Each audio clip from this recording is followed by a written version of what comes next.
On the morning of August 17, after burning for an entire afternoon and through the night, the fire on the Minsk aircraft carrier was finally extinguished. Once a formidable presence, the carrier now has a scorched bridge riddled with holes, though the rear remains intact, hinting at its former glory. The Minsk, moored for years along the northern shore of the Yangtze River, was set to be transformed into a national defense-themed park and educational base, with plans for a leisure and tourism complex. Local media had recently boasted of a 2 billion yuan investment aiming to open by National Day. It appears that the fire may have been caused by improper procedures during the transformation into the defense education base. The renovation team likely failed to adhere to strict shipboard fire regulations during the construction process. In China, when repairing or modifying large ships, stringent rules must be followed if welding is required.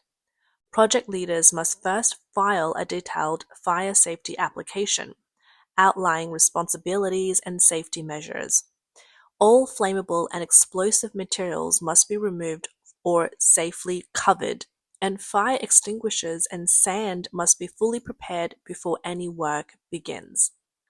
Once welding starts, personnel must stand by the fire extinguishers ready to act at the first sign of a spark. With leadership overseeing the process on site, although complex, these rules are based on hard-earned experience. This time, it seems the Minsk didn't follow the rules. The team, more capable with park renovations than on modifying an aircraft carrier, may have been understaffed, and the fire got out of hand before they could respond. The carrier, inactive for years, had no power, no shore electricity, and no functional damage control systems. Once ablaze, it was destined to burn without intervention. A critical detail: the Minsk superstructure is largely made of aluminium-magnesium alloy. This material is lightweight and strong but highly flammable. Once ignited, it burns intensively. During the 1970s, the Soviet Union, Japan, and the US favored it for warship construction until the Falkland War revealed its vulnerability to fire, leading to a return to steel structures. Additionally, the carrier interior was filled with flammable materials such as plastic sheeting, trash bags, and exhibition mannequins. These materials fueled the flames, rapidly spreading the fire. The Minsk was docked in a closed port basin under the Shandong Bridge, over 400 meters from the southern embankment and 160 meters from the nearest road, making it difficult for firefighting ships and trucks to reach. Without large firefighting aircraft and the helicopters unable to extinguish the blaze effectively, firefighters had no choice but to watch the inferno grow into a disaster. The fire burnt through over 1,000 square meters, with the command tower charred beyond recognition and the deck severely warped by the heat. Initially, the plan was to restore the carrier to its former state as part of the Soviet Navy, creating a military-themed attraction. Now those hopes have gone up in smoke. Repairing the superstructure will be challenging and costly. Just clearing the debris and assessing the deck's integrity is a monumental task, compounded by the fact that China lacks the original blueprints.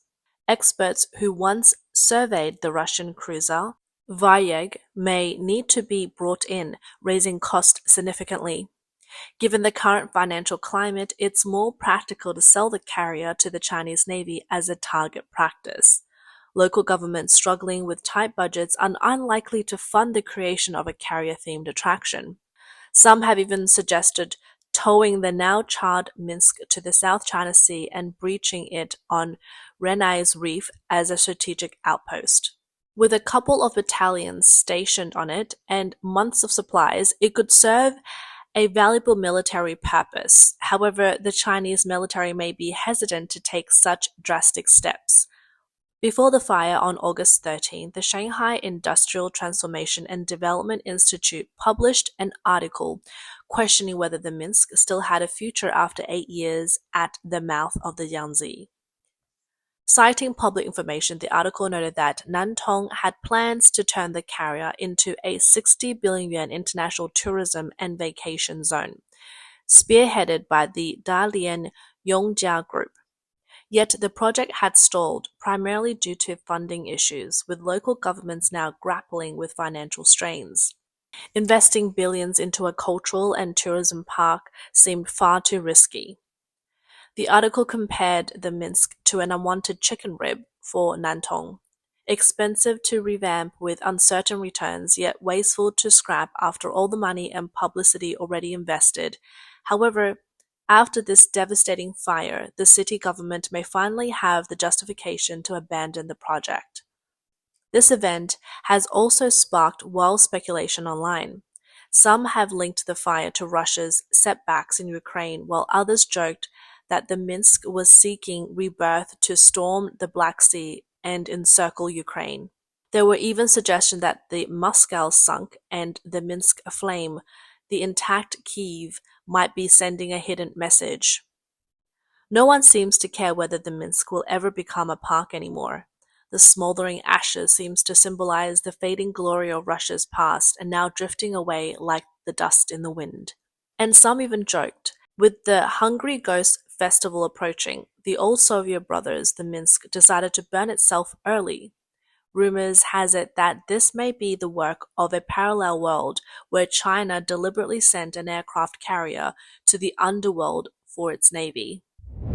This Minsk is a Kiev-class carrier from the former Soviet Union, whether it will be head to the South China Sea to make contribution or serve in the underworld as some people speculate. We can only leave that to our imaginations. The Minsk was a star aircraft carrier in the 1970s. Construction began in 1972, it was launched in 1975, and officially entered service on September 27, 1978. In 1979, it was assigned to the Soviet Pacific Fleet, becoming the top dog in the Far East. Japan even had a novel called The Minsk Takes Action. Unfortunately, after the Soviet Union collapsed, the Minsk embarked on a wandering journey. In 1995, it was purchased by South Korea's Daewoo Heavy Industries, but after the financial crisis hit in 1997, it was sold to China's CITIC Group. CITIC converted it into a military theme park, which opened in September 2000 in Bay, Shenzhen. The first month alone brought in over 40 million yuan in revenue. However, business soon dwindled, and by 2016 the Minsk was towed to Zhongshan for repairs, eventually ending up on the north shore of the Suzhou-Nantong Yangtze River Bridge. Like the Minsk, the Kiev was also a Soviet flagship carrier belonging to the Kiev class. It entered service in 1977 but was forced to retire and be auctioned off after the Soviet collapse due to the lack of funds. Initially purchased by a US company, the financial crisis in 1997 left the Americans unable to pay, and the ship was eventually acquired by China as scrap metal, where it was converted into a carrier-themed hotel. Then there is Australian's HMAS Melbourne, built in 1952 and decommissioned in 1982. China bought this old carrier for 1.4 million Australian dollars in 1985. Though it only displaced over 10,000 tons, it was the largest warship China had ever encountered at that time. What's more, its equivalent remained intact, giving China the opportunity to study it in great detail. China even requested the steam catapult blueprints from Australia, which alarmed the international community. It made people realize that HMAS Melbourne's greatest value was helping China quickly master carrier technology. Finally, there is the star of China's carrier fleet, the Varyag. After a complicated effort to bring it over from Ukraine, it was eventually converted into the Liaoning after the Soviet collapse. Ukraine was building 3 carriers, one of which was the Kuznetsov taken by Russia. The nuclear-powered Ulanovskov was scrapped after only 30% completion. However, China managed to purchase all the blueprints for this carrier. Furthermore, they had their eye on the 67% complete Varyag. Starting in 1992, China began trying to persuade Ukraine to sell the carrier. Although Ukraine agreed in 1996, China's Central Military Commission hesitated to approve the purchase. Unable to intervene directly, the military turned to Hong Kong businessman Xu Jinping, who bid on the carrier under the guise of converting it into a floating casino. Though initially reluctant, Xu eventually went through with the deal, facing 6 competitors in the process. China ultimately secured the Varyag for $20 million. When Xu went bankrupt during the Hong Kong financial crisis, the military arranged loans to help cover the remaining payments. Acquiring the carrier was important, but even more crucial were the 40 tons of blueprints for Soviet carrier technology that China obtained. Initially reluctant to hand them over, the Ukrainians eventually agreed after China's so-called banquet diplomacy, which involved consuming large amounts of vodka at every meal. These blueprints detailed everything from the Varyag's whole structure, propulsion system, and weapon system to its crew accommodations. Once China had the blueprints, experts and engineers were quickly organized to study them, leading to a massive overhaul and upgrade of the Varyag. Additionally, types of quantities of carrier-based aircraft were also added. Though justification for the purchase was to transform the ship into a floating casino, the Varyag never made it to Macau and was instead brought directly to Dalian. On March 4, 2002, Chinese engineers inspected the ship and found that the materials were new, with top-notch steel for the deck, boasting world-class durability and corrosion resistance. This set the stage for its conversion, which began on April 26, 2005, when 6 tugboats towed it into the dry dock at Dalian shipyard. The overhaul was completed in 2011 and the ship was formally relaunched as the Liaoning.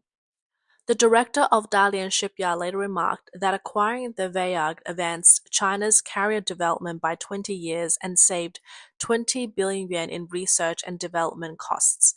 But what of China's 2 carriers, the Liaoning and the Shandong today? While the Liaoning, formerly the Varyag, stems from Soviet Cold War era designs, the compromises made in its development are evident. For instance, the Varyag carries only a quarter of the aircraft that even America's smallest post-World War II carrier, the Forrestal-class, can.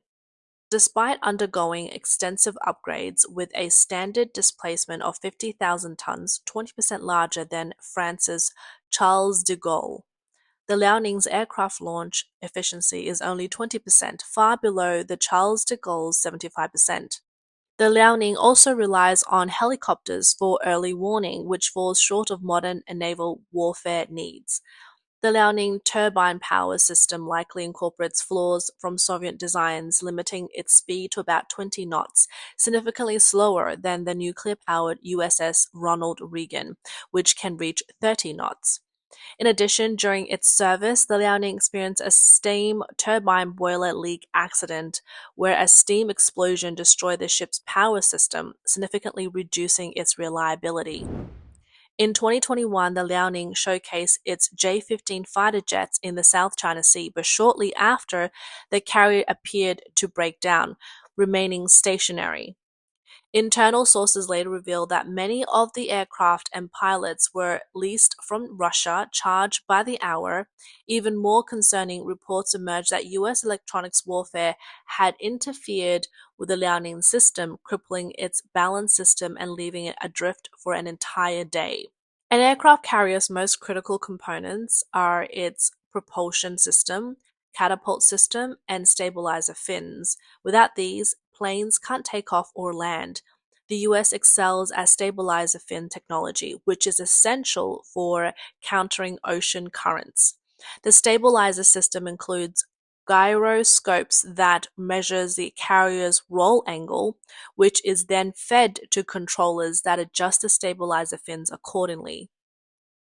In terms of electric warfare, China lags far behind the US. Modern gyroscopes are integrated with electronic systems, making it plausible that US interference could disrupt the Liaoning system.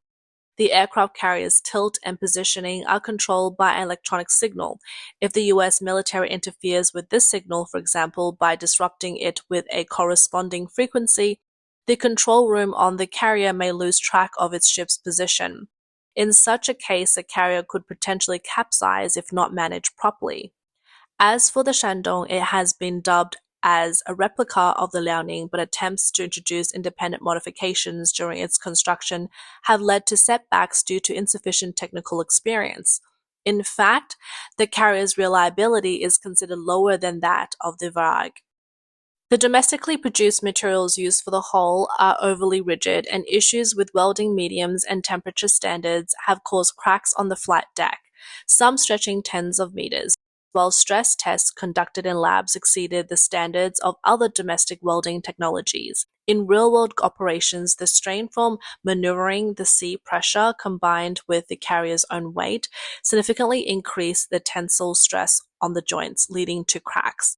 The lack of real-world simulation in lab testing in the rush to meet construction deadlines has contributed to these problems.